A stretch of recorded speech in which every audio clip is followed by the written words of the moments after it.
Hare Krishna, welcome all of you for today's Ishopanishad class. Let us begin with prayers.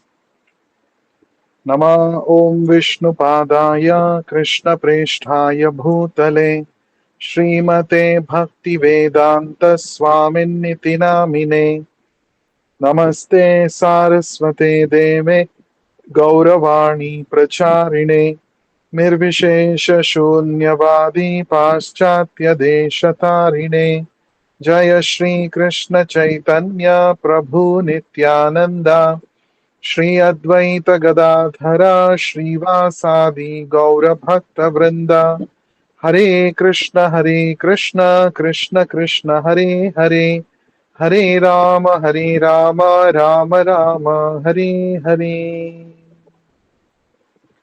Reading from the book Sri Ishopanishad, the knowledge that brings one nearer to the Supreme Personality of Godhead, Krishna, by His Divine Grace Vishwaguru Abhay Charanaраvinda Bhakti Vedanta Swami Srila Prabhupada.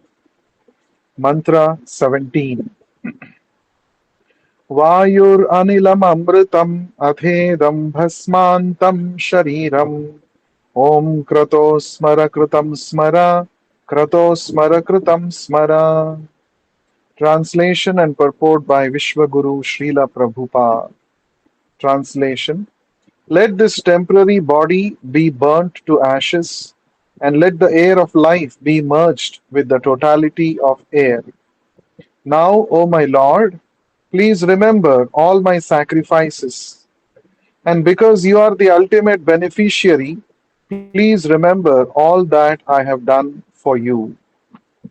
Purport by Srila Prabhupada.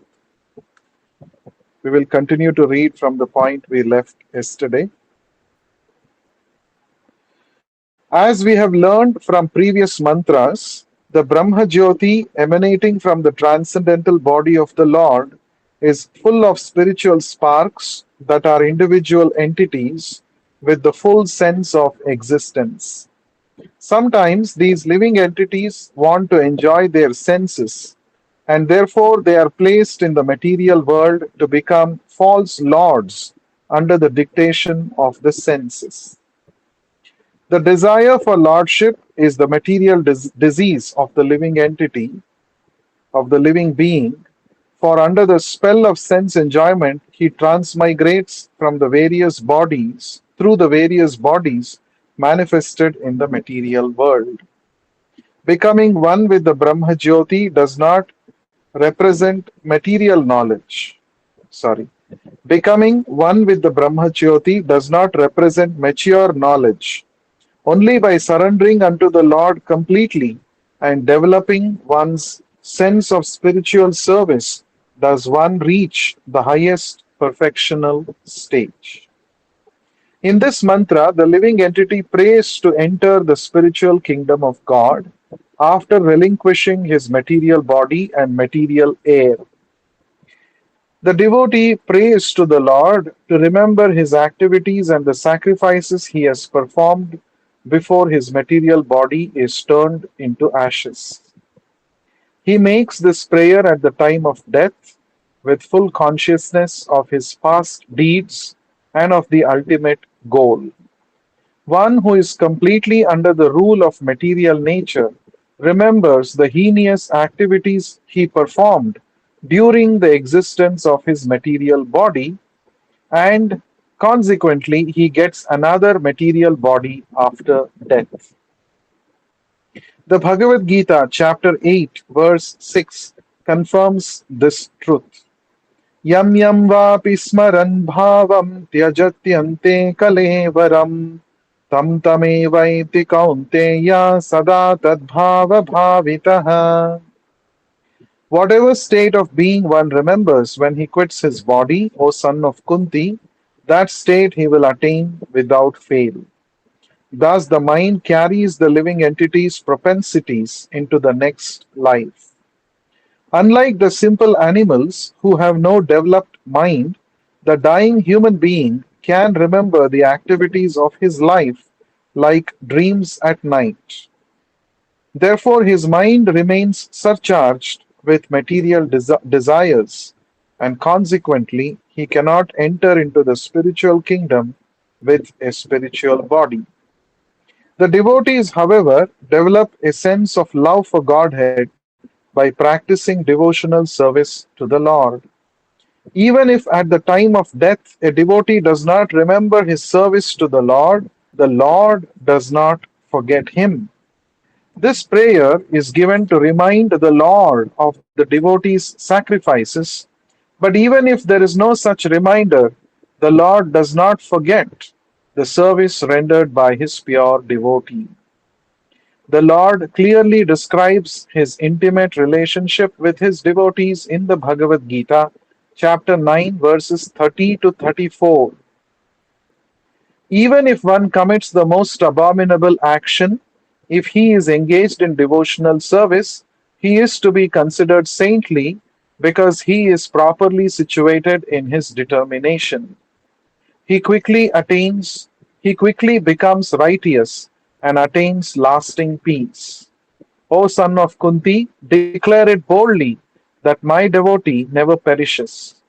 O son of Pritha, those who take shelter in me, though they be of lower birth, women, Vaishyas, or merchants, as well as Shudras, or workers, can attain the supreme destination.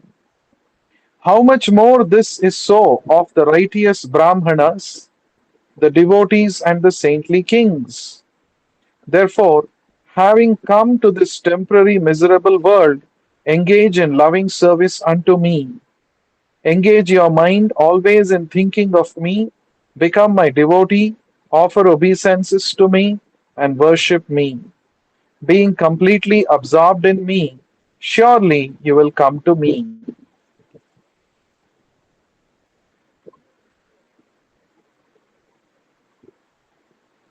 We will continue to read. Srila Bhaktivinoda Thakur explains these verses in this way. One should regard a devotee of Krishna to be on the right path of the saints, even though such a devotee may seem to be Sudurachara, a person of low character. One should try to understand the real purport of the word Sudurachara. A conditioned soul has to act for double functions, namely for the maintenance of the body and again for self realization. Social status, mental development, cleanliness, austerity, nourishment, and the struggle for existence are all for the maintenance of the body. The self realization part of one's activities is executed in one's occupation as a devotee of the Lord, and one performs actions in that connection also. One must perform these two different functions along parallel lines because a conditioned soul cannot give up the maintenance of his body.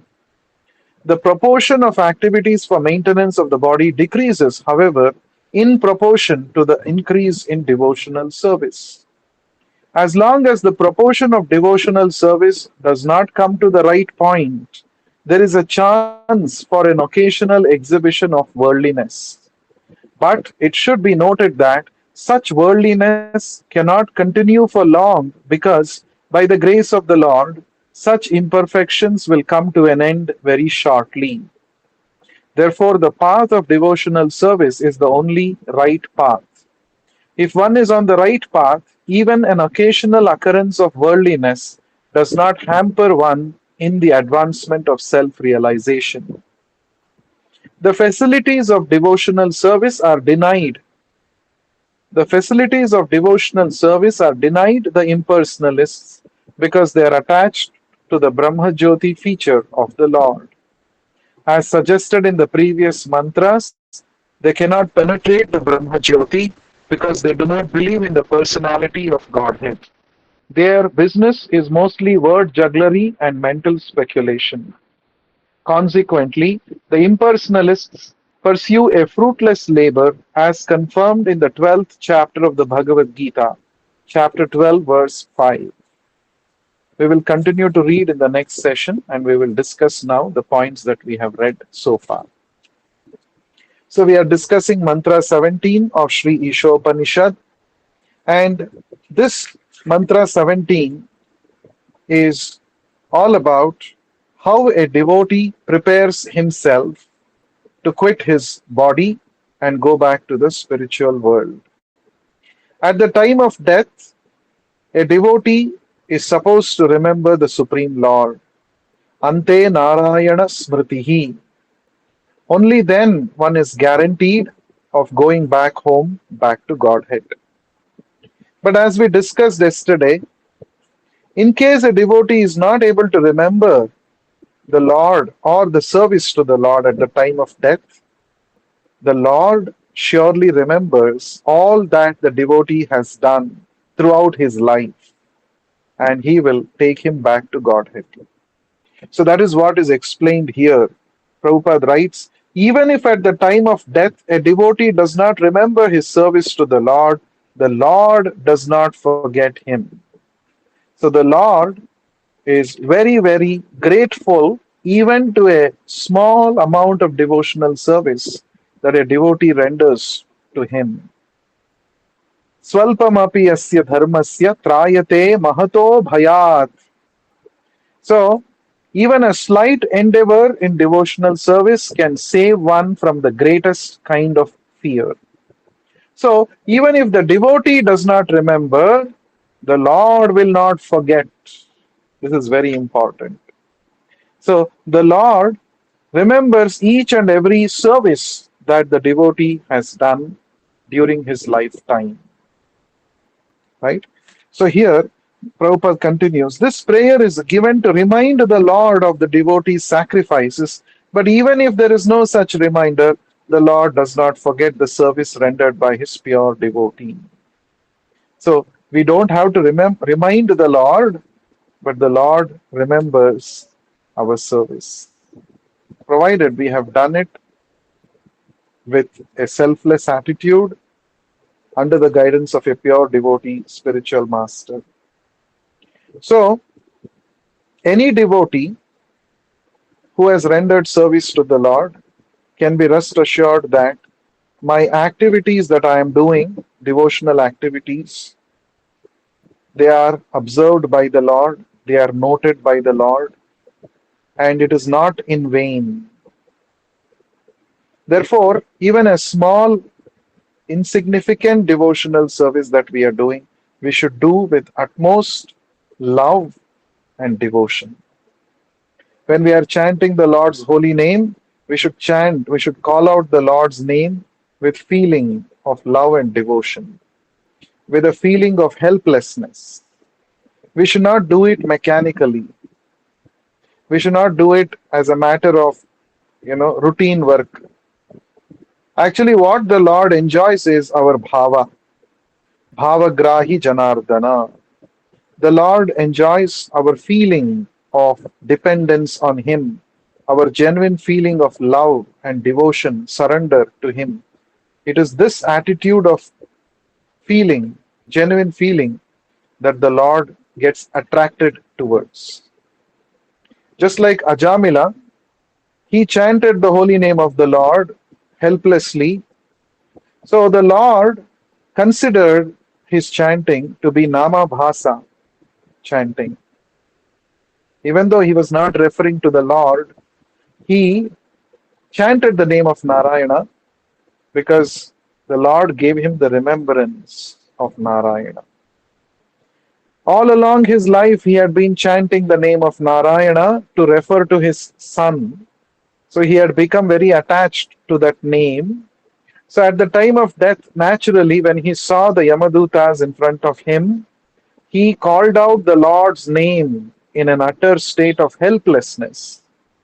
And even though he did not refer to Lord Narayana remembered him because previously, before degrading himself, Ajamila had performed devotional service to the Lord.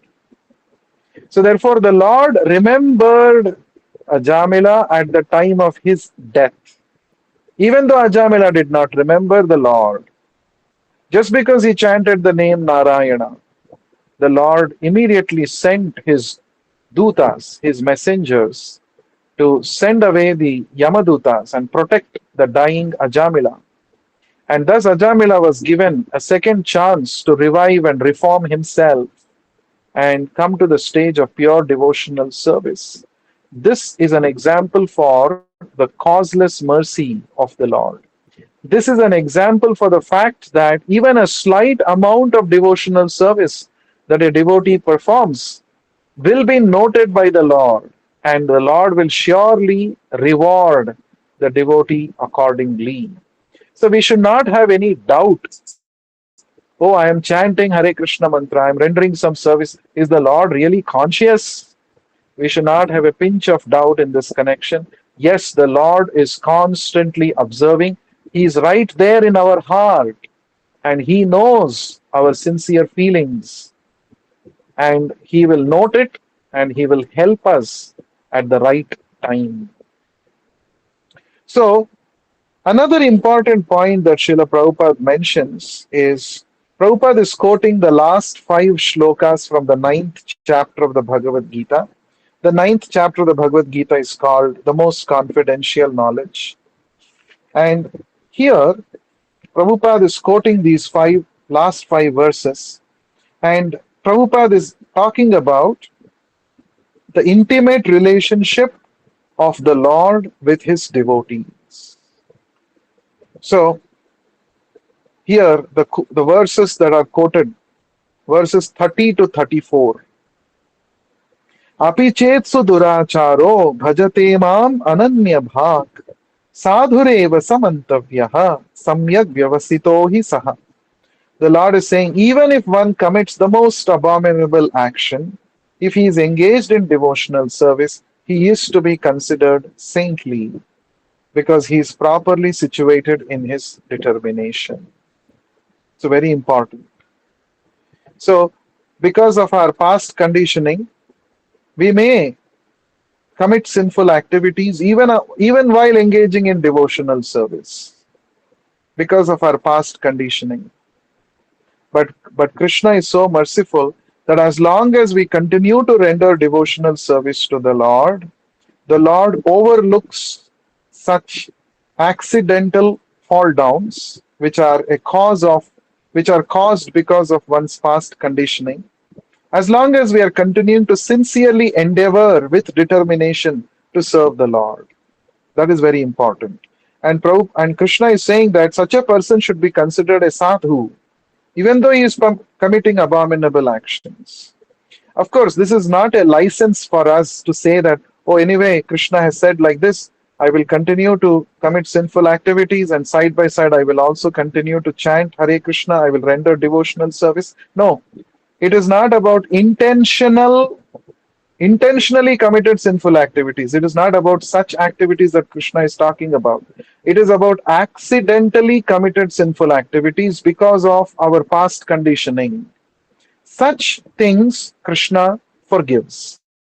This is his compassion towards his devotees. Provided we do it accidentally, and provided we stick on to the process of devotional service. So here, Bhaktivinoda Thakur is explaining this. What is the meaning of the word Sudurachara? Sudurachara means a person of loose character.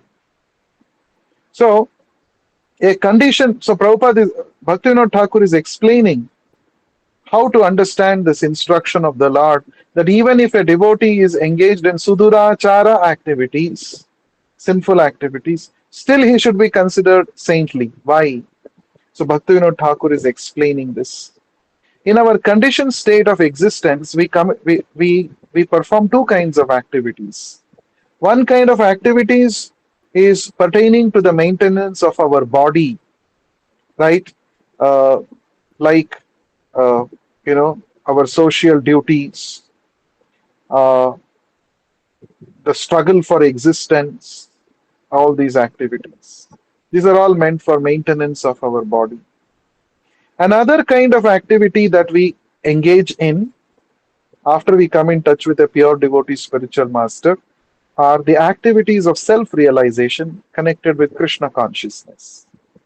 Now, such activities, when we do, it is purifying us. So that means in our conditioned state, we engage in both kind of activities. We engage in devotional service. Side by side, we also engage in material duties, material activities with respect to our body, with respect to people around us, with respect to our occupational duties. So both of these go on side by side, right? Now, Bhaktivinoda Thakur is explaining to what proportion we increase our devotional activities, in that proportion, our material activities start decreasing, our bodily activities start decreasing. To what extent we engage in devotional service, to that extent, our material activities decrease. That means if we engage in more and more devotional service, proportionately, our material activities with respect to maintenance of our body, maintenance of people around us, this will all decrease. Because ultimately, we come to the realization that Lord is my maintainer, Lord is a maintainer of my family. Whatever is required as my duty, I will do it. But ultimately, it is the Lord who is maintaining me and my family. So, Prabhupada is saying, as long as the proportion of devotional service does not come to the right point, there is a chance for an occasional exhibition of worldliness. So, if we do not engage in a certain amount of minimum devotional service, then our past conditioning will overtake us and we start engaging in sinful activities.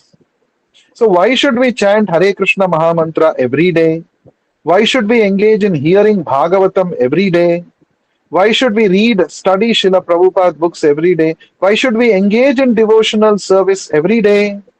This is why it is required, so that we don't run the risk of repeating the sinful activities because of the past conditioning. See, at any given point of time, you should be doing some or the other activity, right? You should be thinking about something at any given point of time. You cannot be thoughtless or actionless. It is just not possible. So, if we do not increase our devotional activities, by default, we will be engaged in some material activities. And when we engage in material activities, because of our past conditioning habits, we may go back to our old ways. And that is the kind of, that is the accidental, occasional exhibition of worldliness that Bhaktivinoda Thakur is talking about here. So, therefore, if we have to protect ourselves from slipping back into our old ways, the only solution is to engage in more and more devotional service, in more and more Krishna conscious activities. Idle mind is a devil's workshop. So, we should keep ourselves busy. It is very important. If we have some free time, and if we don't plan to use that free time in devotional activities, then the mind will pull us into some sense gratificatory activities. Either thought level, it may start with the thought level, then it will force us to execute that on the action level. So it's important that we keep ourselves busy, engaged in devotional activities. Bhagavatam says, Avyartha kalatvam. So Avyartha kalatvam means what? To not waste any moment of time. Every time, every moment, we should be doing some or the other devotional activity. Either we should be reading, or we should be chanting, or we should be hearing association of devotees, or we should go out and do some book distribution. If you have some half an hour time, pick up two or three books, go out of your house, go out of your place, meet somebody on the street, talk to them about the books of Srila Prabhupada. They may take or they may not take, that's not important. Result is given by Krishna, but we must engage in practical devotional service. This will save us from gliding into the older ways of materialistic living. So that is what is Krishna talking about here. So if we are not properly engaged, there is a chance that we exhibit our old ways.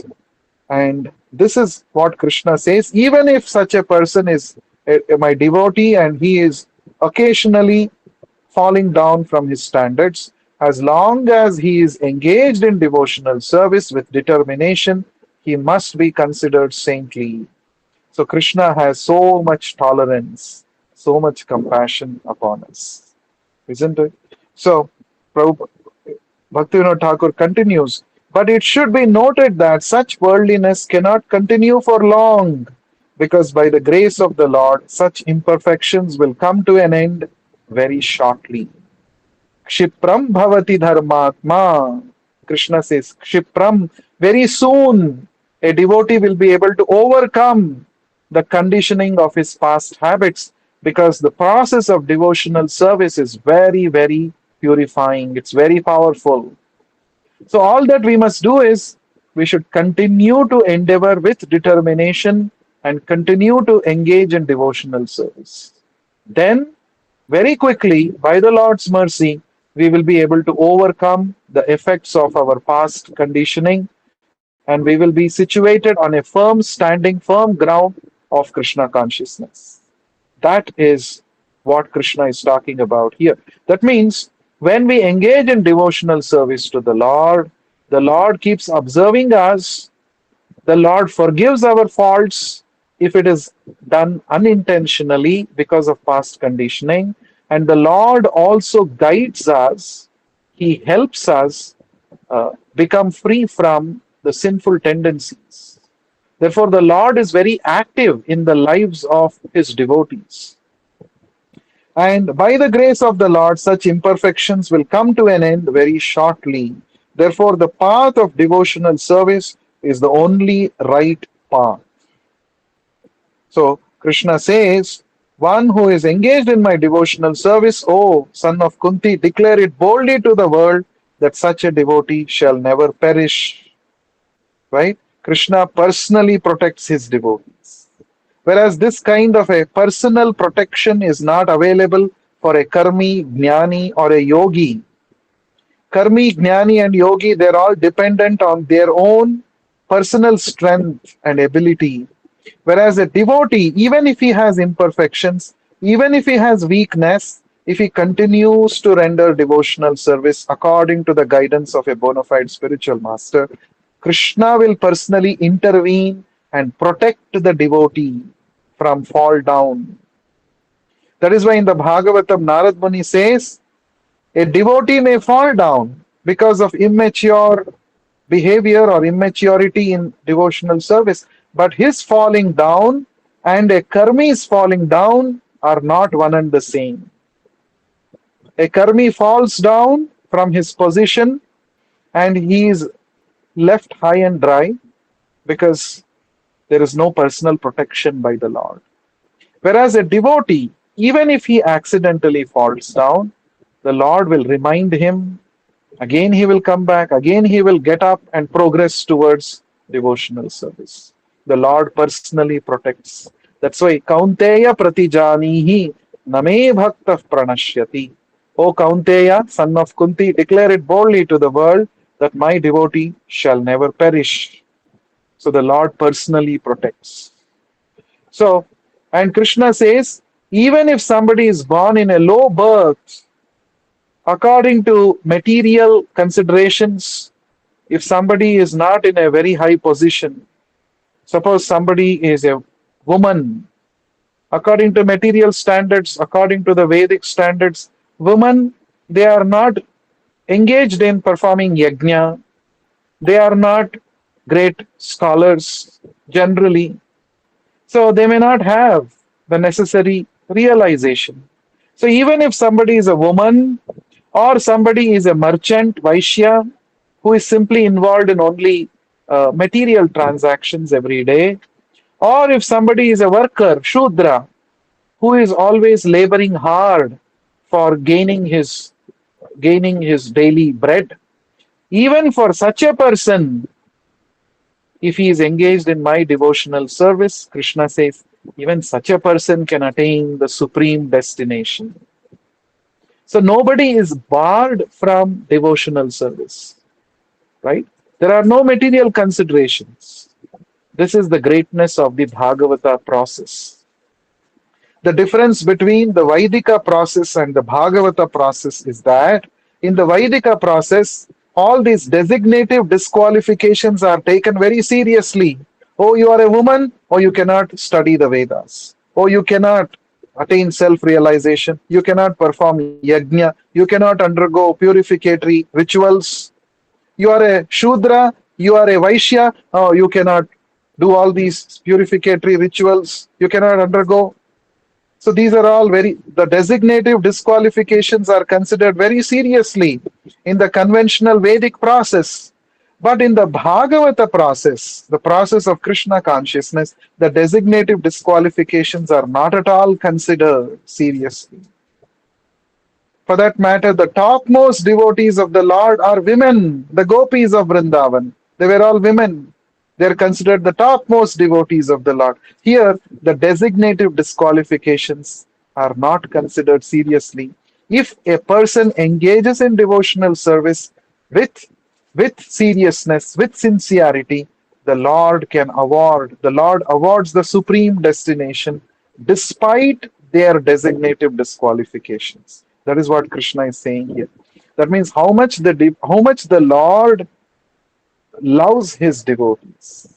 The Lord does not consider any of the material considerations, the material circumstances of a devotee if he is engaged in devotional service.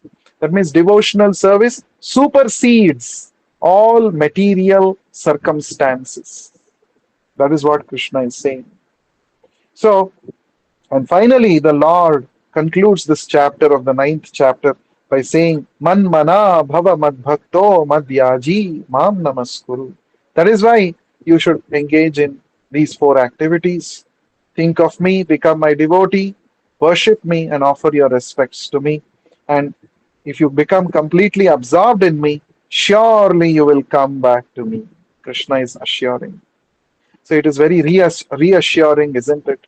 We are also born in Kali Yuga. We are not so qualified. We are not so spiritually, conscious, qualified. We have so many anarthas. But Krishna is giving us a ray of hope here. Doesn't matter whatever is your position. Doesn't matter you might have not got trained in bhakti right from childhood. Doesn't matter. Better late than never. Now you can begin with determination and sincerity. If you engage in my devotional service, you will surely come back to me. We can attain the supreme destination, Vaikuntha, if we become sincere and serious in executing our devotional service according to the instructions of Srila Prabhupada. So that is the point that is being made here. We will continue to read the last part of the purport in the next session. Thank you so much for giving your valuable time. We'll meet again. Shri Ishopanishad ki jai, Vishwa Guru Srila Prabhupada ki jai. In a short while, we will be reciting the verses from the first chapter of Bhagavad Gita. Kindly stay tuned.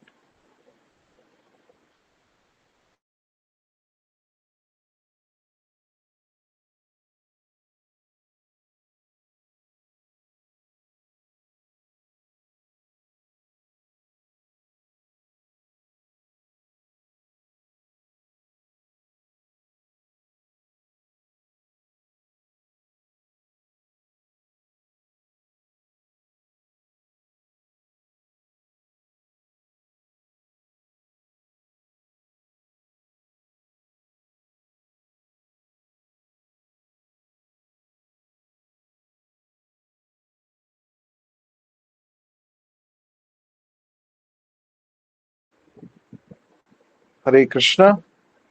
Let us begin the recitation with prayers.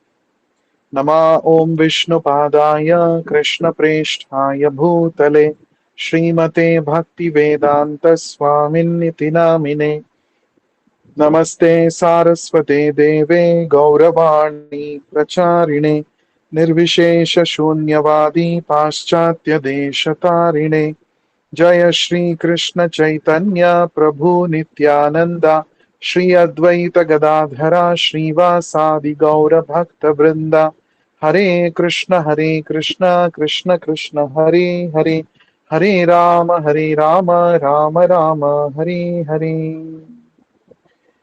Today will be the last session of chanting the first 23 shlokas of the first chapter of Bhagavad Gita. We have completed exactly 1 month. From the next session, we will be chanting the verses from the second half of the first chapter. That is verses 24 onwards, we will be chanting.